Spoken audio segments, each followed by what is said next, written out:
Seahawks fans, wherever you may be. Welcome back for another edition of the Seahawks Playbook Podcast. Join your host, Bill Alvstad, and co-host, sports writer and football analyst Keith Myers, as we talk Seahawks football.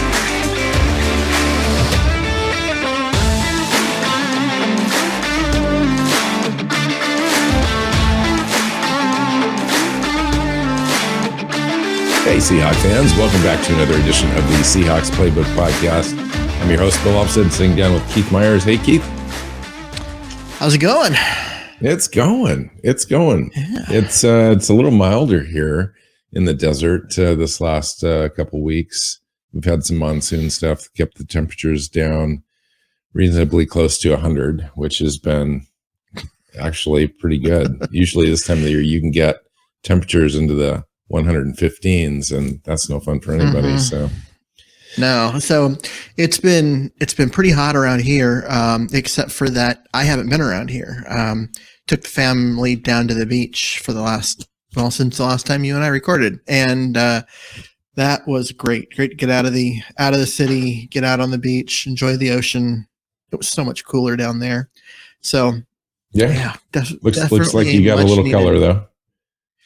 Yeah, a little bit. And by a little bit, I was hurting there for a day or so. So pretty good amount of sun, but that's not a complaint because I actually feel pretty good about that. So hey, the Seahawks played a little mock scrimmage game this weekend.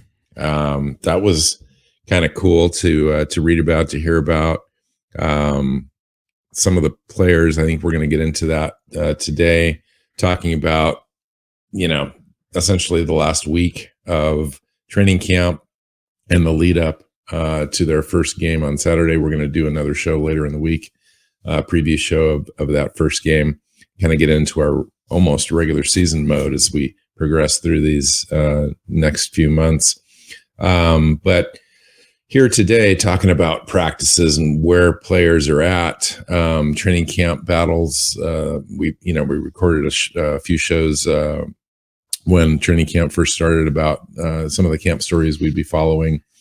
Thought we'd kind of come back and revisit a few of those and just check in with some players and position group battles and where things stand. And I thought that we'd start right at the top with the quarterbacks, because I understand in the mock game that Drew Lock looked really good. And compared to Geno Smith, I guess there was just no question who the better quarterback that day was. It just now comes down to who's the better quarterback many, many, many days in a row.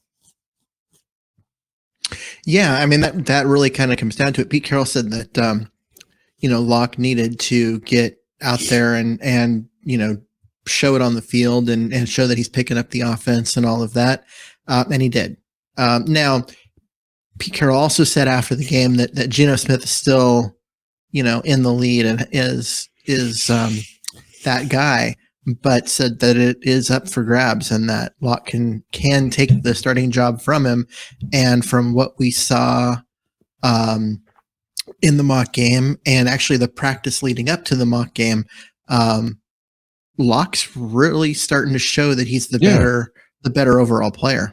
There was no question that Drew Lock always had the skill, Keith. And you and I talked about that, in the offseason after we acquired him in that trade. It wasn't a perfect scenario. Obviously, it had many failings as well, in addition to the things that made him look good and made him intriguing in the first place. And those things still remain. He's a good student. He likes to do the work. He puts in the effort. He says all the right things. He's really well spoken when you listen to him in press conferences and so forth. So I really enjoy him in that respect. And then making plays, he can make all the throws. He's got a heck of a strong arm. Notably, is not just that his arm is strong, but that his trigger is quick. Having that release where from once the ball starts moving to when it's out of the hand, is one of those things that it's hard to, sometimes it's hard to tell the difference, but unless you actually break it down and high speed footage it and time it, but having that quick release means that once, from when the throwing motion begins until it reaches the receiver, is it's an important measurement, right? And so the faster you release, the faster the ball gets there overall. That was part of what made Matt Hasselbeck great when he was had those like 3 really good years. Was his release was like super quick, and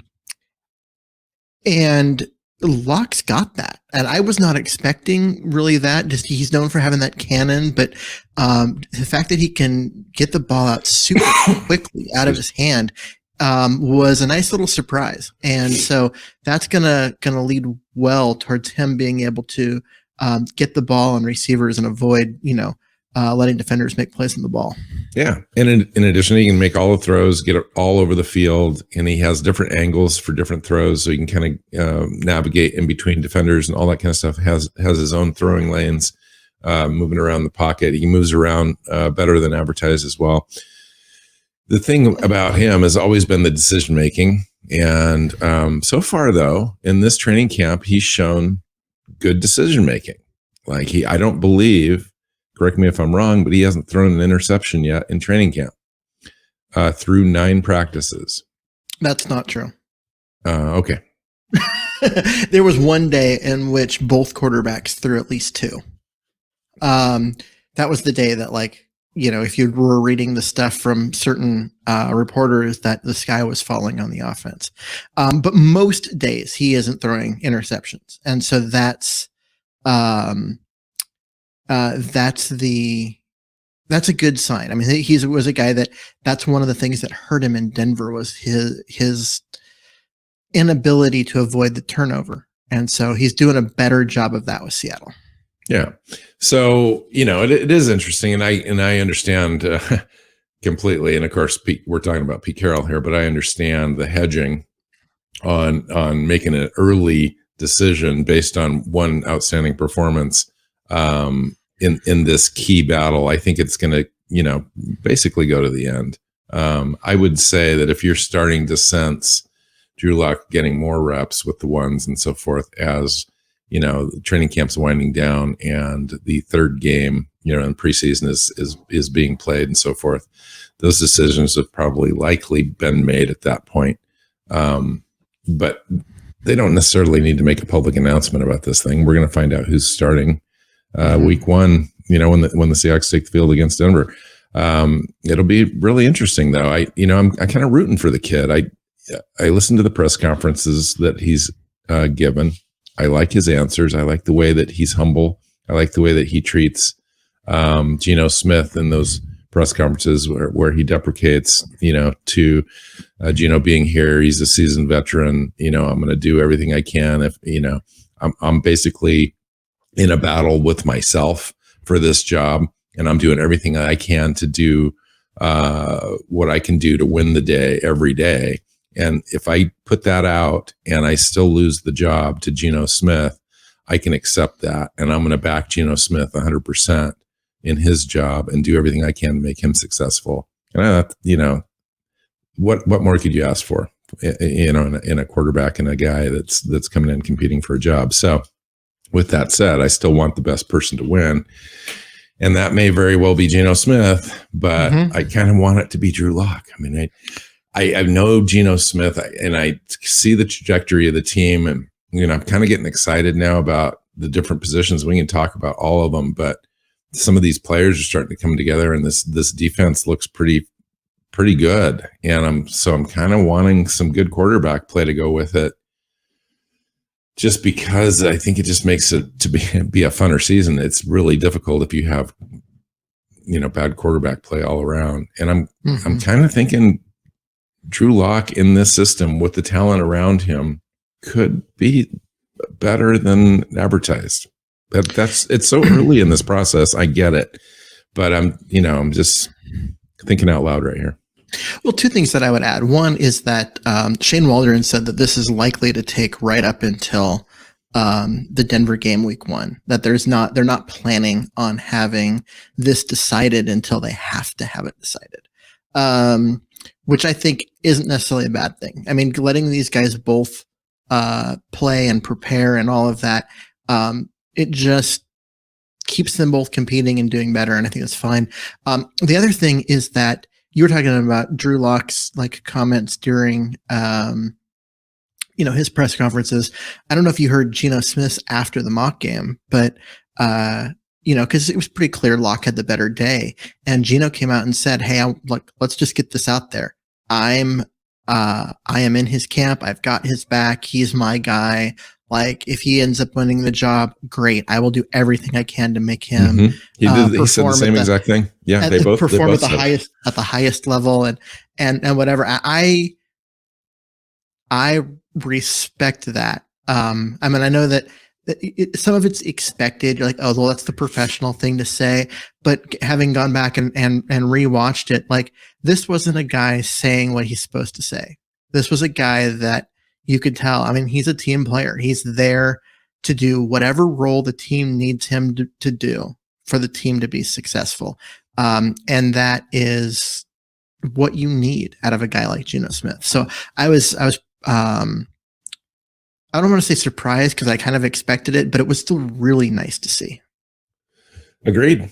Yeah, agreed. So let it continue. Let's find out. I'm sure they're going to get similar reps in this first game coming up, and we'll talk more about that later in the week. One of the things that I wanted to talk to you about initially as we kind of progress through the players is kind of what you're thinking now. We're about 3 months removed from the NFL draft, and what your kind of thought process is on our draft picks. As camp has kind of progressed, the things that we're hearing about, seeing, seems like almost across the board, universally on every pick, they're exceeding expectations, which is fantastic news, I think. Oh yeah. I mean, this has been, I mean, we have to wait till the games start and we'll see how things play out and whatever, but it appears, but just based on what's happening during training camp, that this is the best draft class the Seahawks have had since the 2012 draft class that brought us two Hall of Famers, Russell Wilson, Bobby Wagner, and Bruce Irvin. Right. That this is the best class since then because Cross has done everything that anyone's asked of him and then some at tackle. Absolutely. Abe Lucas is now getting time with the starters on the other end. 4 practices in a row, including the mock draft, he's been lined up with the ones. Yeah. So your prediction is starting to look like it's going to come true, where he's going to end up winning the job out of the preseason and stuff, which I'm surprised at that it's that soon, but good for him. Both cornerbacks, Kobe Bryant's looked great throughout training camp, and Tariq Woolen was one of the stars of the mock game. Yeah. Oh my gosh, Keith, we need to pause and just talk about this kid for a while. This is one of the players I kind of wanted to highlight today. Yeah. It's just like, my goodness, you and I both, we were like, hey, we drafted Tariq Woolen. I think both of us mocked him to the Seahawks in our mock drafts leading up to the real draft. And we get this kid in camp and we're like, okay, we got this mold, this piece of clay that we need to mold now. It's going to take a couple of years, maybe next year it'll start to pay off. He'll play in some games, be rotation. At least we'll see him in special teams. Expectations are set really low. This kid comes in and starts playing right away. He worked on his technique all off season, working with coaches and so forth, to make sure that he was, pro ready essentially, and comes in and just starts competing right away, and then he's got a couple injuries in front of him, with Sidney Jones now out just with a little thing. And then, Trey Brown just not into camp yet at all, and is taking the opportunity, and he's just showing out. He's like staying with receivers that are just as fast as he is. He's out. His length is showing up in his and ball skills as he's covering guys, and his man technique. And him and Artie Burns were with the ones at the mock game, and both I think are surprises in their own right. Artie Burns was kind of a throw-in signing, in training camp for a couple $1 million on almost veteran minimum deal. Had really kind of washed out around a couple different teams, had some injuries, and started, I think, 4 or 5 games last year and did really well, graded out really well. Comes over to the Seahawks and immediately looks like he's going to be either starting or seriously in a heavy rotation. Mm-hmm. And the starting 5, not the 5, but the the 5 overall corners or 6 that we're going to have on this team are probably some of the most talented corners I think we've had as a group collectively in the entire time that we've had Pete Carroll here. Yeah, you got to go back to 2013, 2014, that area when you had multiple Pro Bowlers on the roster at the same time, since you've had a cornerback group this deep. Yeah. Now, granted, you also in that group you had a Hall of Famer and Richard Sherman. And this one you've got youth. I mean, they haven't done anything yet. They haven't done anything yet. But the talent is there, and I think Tariq Woolen showing up the way that he has. You thought he was going to be this project, but he is really showing that he wants to play and he's ready to play. And that's fantastic. In fact, when Sidney Jones was out, they gave Tariq Woolen and not Kobe Bryant the starting reps at corner that day. And I think only because they wanted to keep Kobe on the same side, but nonetheless, probably, but still, it's one of those things where what that shows you is that the team really trusts that they've got 4 corners that they really like that can play. This isn't a matter of, if like last year, if Shaq Griffin gets hurt, what are they going to do? Because they don't have anyone else. Well, that too, but they also have Trey Brown, who hasn't even put on the pads yet. Yeah. Hasn't rehabbed from his knee injury last year. Yep. And he probably will start the season on IR partially because of the play of these other guys. Yeah, there's no reason to rush him back. Yeah. Don't rush him back. Let him rehab. Let him continue to get stronger. Make sure that he does, because that injury that he had, the patellar tendon injury, is often paired with Achilles or calf injuries in the other leg the following year when they rush back too fast. And the mechanics of that is something for a different show. But it's a really common pairing of injuries. You tear your patellar tendon in one injury and one knee 1 year, and then the next year you tear your Achilles on the other side. Let him come back slow. Let him make sure he builds up the strength and flexibility properly so that you don't have that, because you can, because you're 4 deep at cornerback without him. Yeah. Well, and yeah, Justin Coleman and Ugo Amadi on, in the slot, and your group is really solid. And actually, Amadi's been having a pretty good camp. I know he missed a couple of days with some injury, but he's back now. But he's been having a pretty good camp too. So I wanted to continue the rookies, but I just want to throw out a name really quick before I forget it, and that's Josh Jones, the safety. Had him, I think. Well, he played some last year. He kind of finished the year with the Seahawks. He signed him. Special teams last year. Yeah. Well, apparently he's vying for a starting job now, because what they're trying to do, from what I understand, is they're trying to pair Quandre Diggs and Josh Jones together, and then have Jamal Adams kind of be this hybrid defender floating around, sometimes lining up in what would normally be viewed as a linebacker position. And so I'm just very curious as to how that's all going to play out.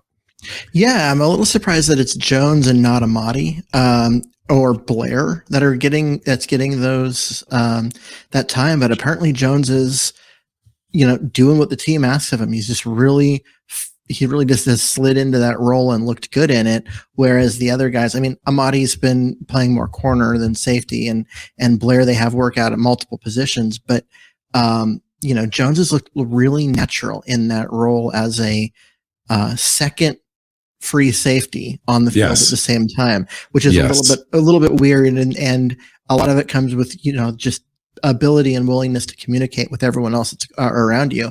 And he's just looked really natural in that spot. So, I think he was a 2nd round pick at one point. So he has talent.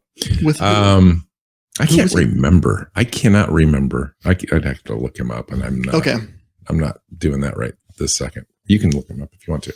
I can do that. Boy Mafe. I was just going to go through the draft picks. We started at the top. Boy Mafe is having a heck of a camp as well. They really like him.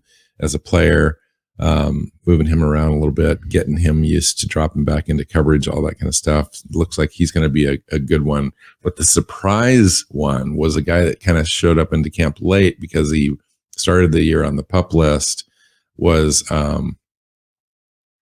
Tariq Smith, the guy from Ohio State that we picked up in the 5th round. Right after we had picked up Woolen, we picked up Tariq Smith, and apparently this guy is completely flashing, rushing the passer in camp, and so that's great news. Now you can flash in camp all you want, but you got to be able to show up in games. We'll see how that goes. I found that interesting. You already mentioned Abe Lucas as being a guy to kind of bide his time in camp early. You know, the first 4 or 5 practices, he kind of was with the twos, and Forsythe was kind of pushed in there as well to compete on the right side. And understand the last 3 or 4 days, Forsythe's been over backing up Cross at left tackle.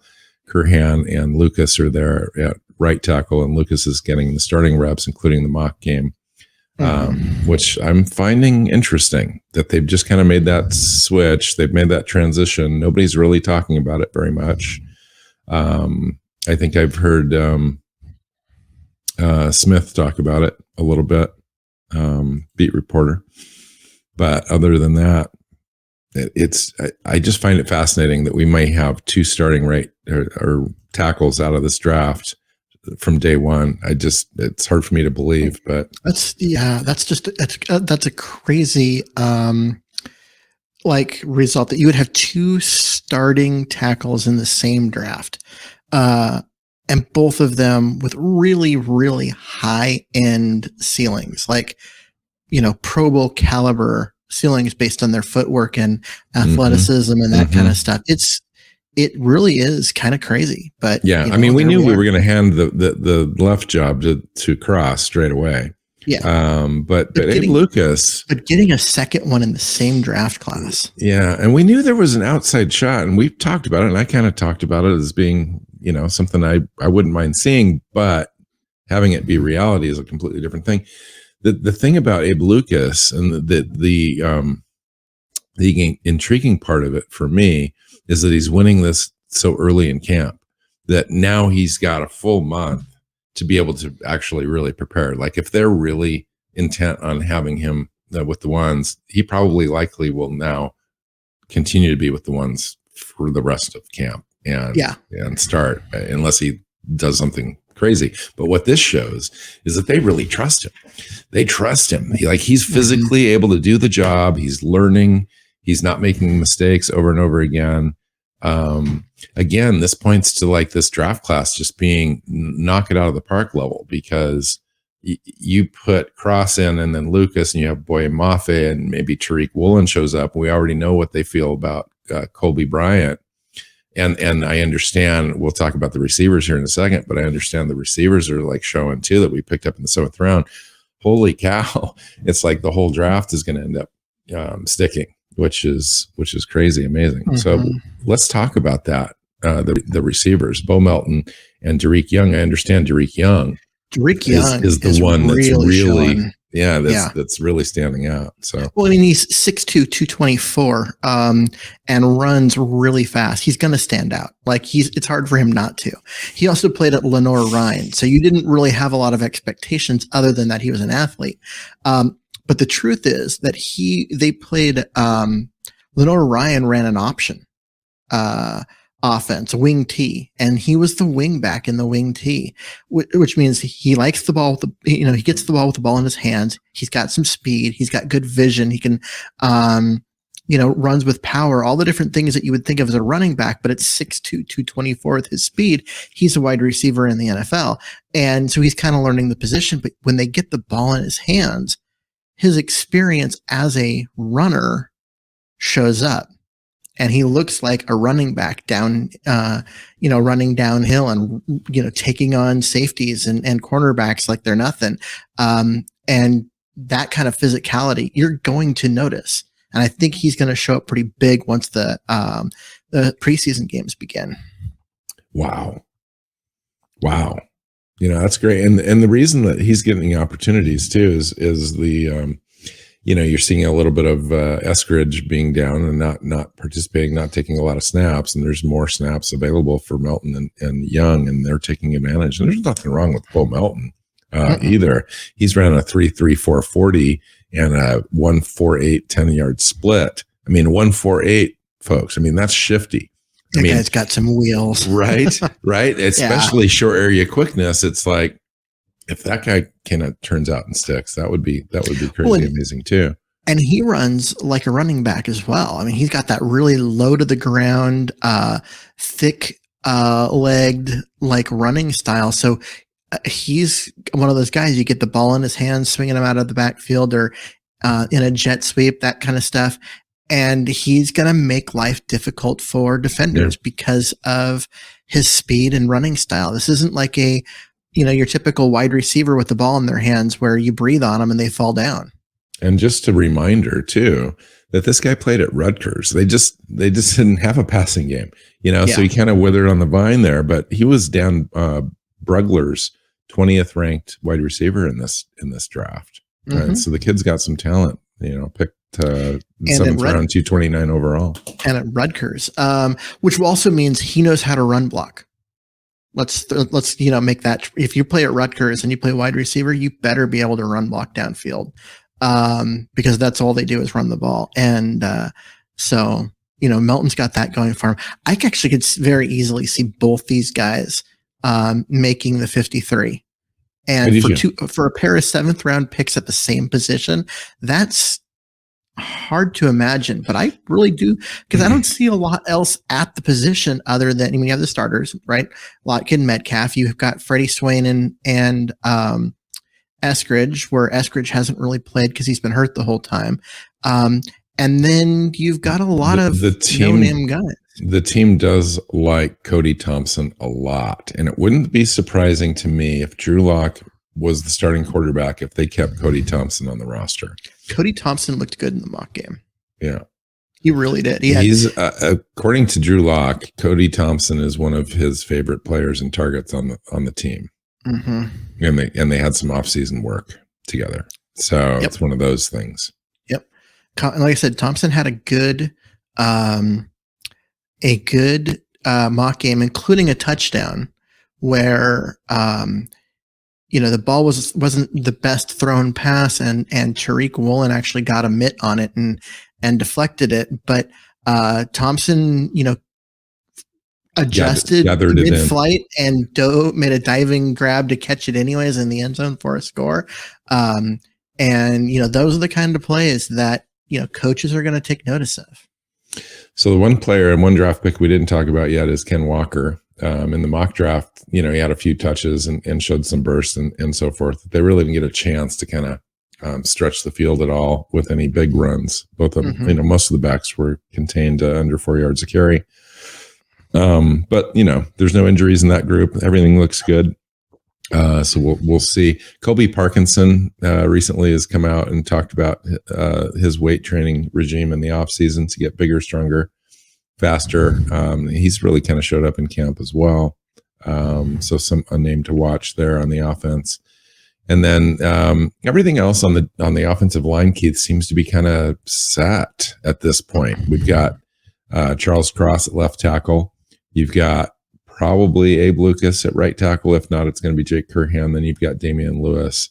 You've got Austin Blythe and Gabe Jackson rounding out that 5. What do you think about the strength of the offensive line as the season progresses?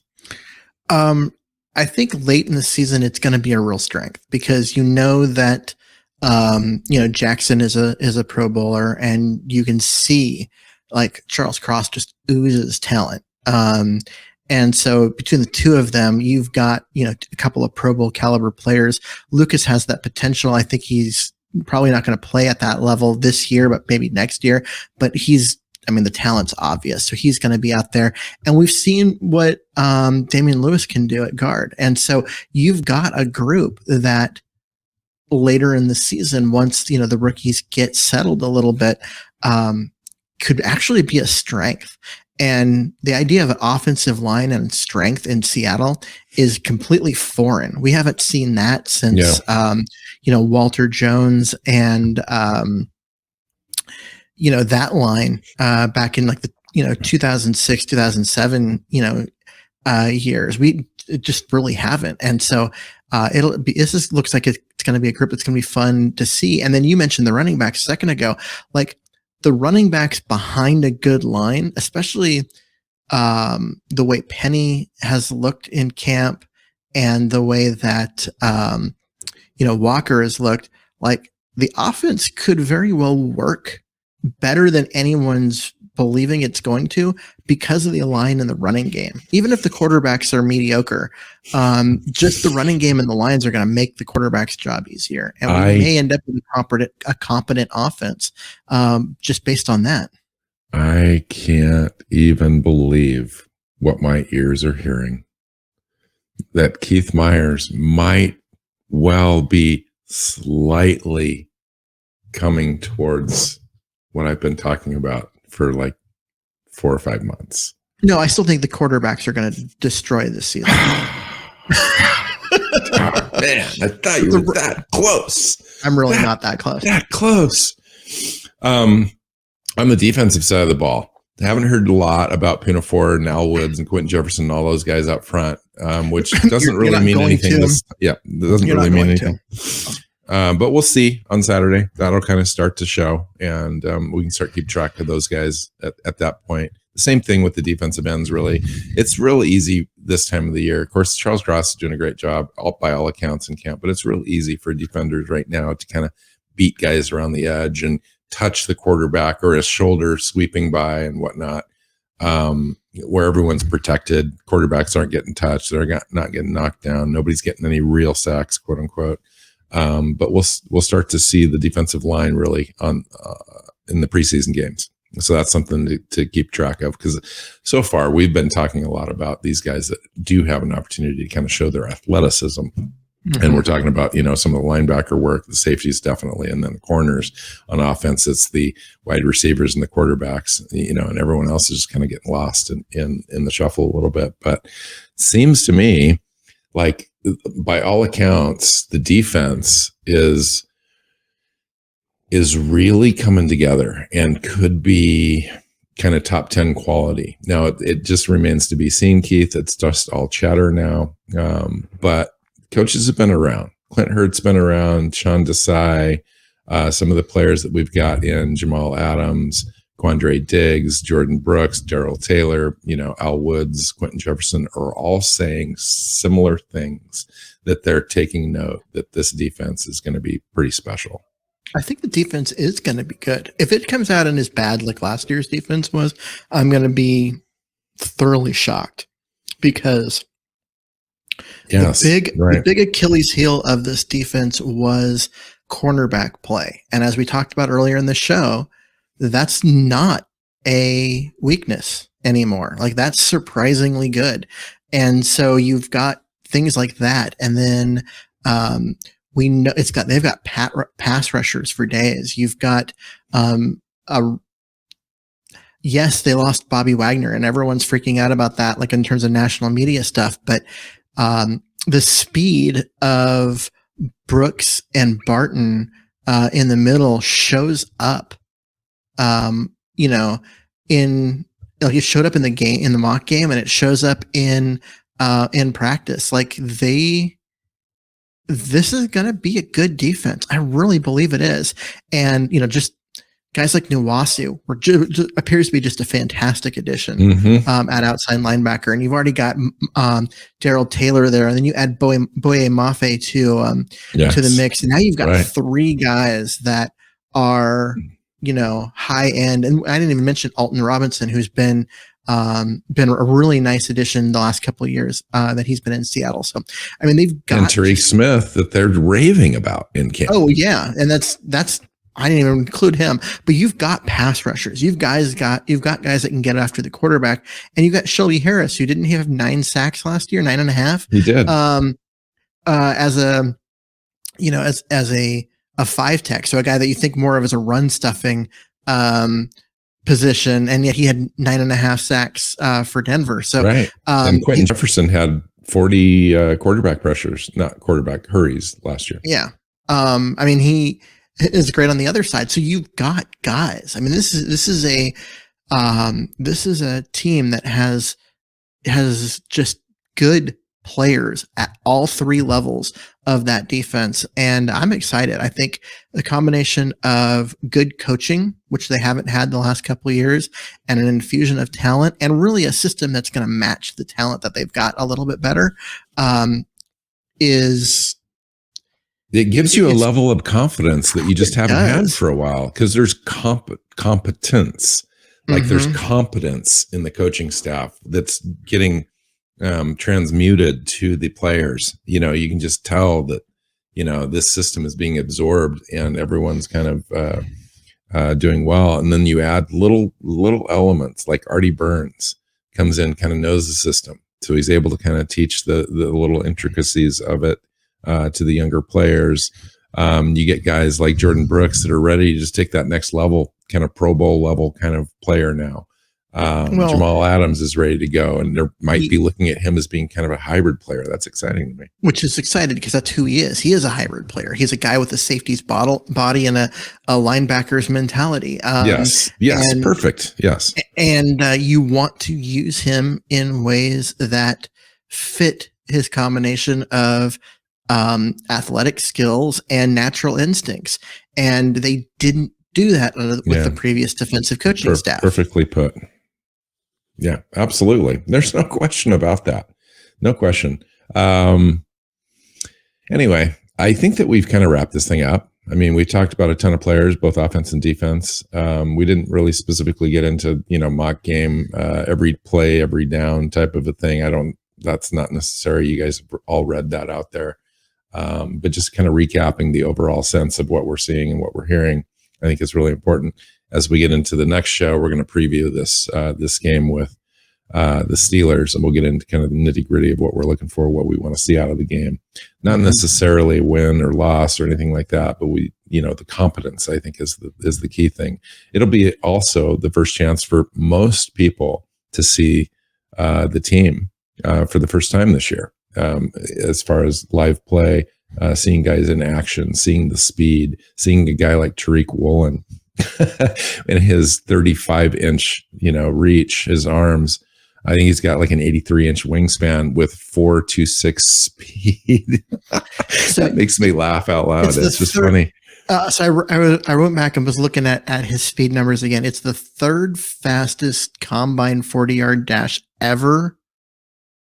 Just ever. Yeah. And it's the fastest ever by anyone over 6 foot by like, and it's not like the next one was like, right behind, he's just barely faster. It was like by a wide margin. It's like watching, it would be like watching DK Metcalf only run it almost a tenth of a second faster. Mm-hmm. It's just nuts. So Tariq Woolen's at 6'4", 212, 215 pounds, 34-inch arms. I said 35, 34-inch arms, ran a 4.26 40, has a 42-inch vertical. Like you said, just the fourth fastest overall combine 40 since 2006. And it's crazy. And it turns out he's a good football player. That's the thing is, which is the crazy part. Went to University Texas San Antonio, UTSA. Like this was supposed to be a project, a pure athlete that you could mold into something good. And he shows up and just is like, nah, I've got the speed. I can use it. I can lean on it. And he's worked his tail off. He's listening to everything any coach will tell him, trying to learn as fast as he can. And then he shows up in the mock game and you can just tell like the talent level, the athleticism, it just jumps, off the screen. He looks like a football player, not just an athlete. Exciting. Just exciting stuff. All right, let's get out of here. Let's come back later in the week. We'll talk about the first preseason game against the Pittsburgh Steelers this Saturday. We're all looking forward to that. So until next time, you can find Keith on Twitter at Myers NFL. You can find me at MW Seahawk. You can find the show all your favorite podcast platforms and YouTube. Make sure you hit that subscribe button and share it if you like it. So until next time, go Hawks. Go Hawks. Seahawks Playbook Podcast listeners, thanks for joining us for another edition of the show. You can find us on Twitter. Bill is at NWSeahawk, Keith is at Myers NFL, and the show is at Hawks Playbook. You can listen and subscribe to the show at SeahawksPlaybook.com.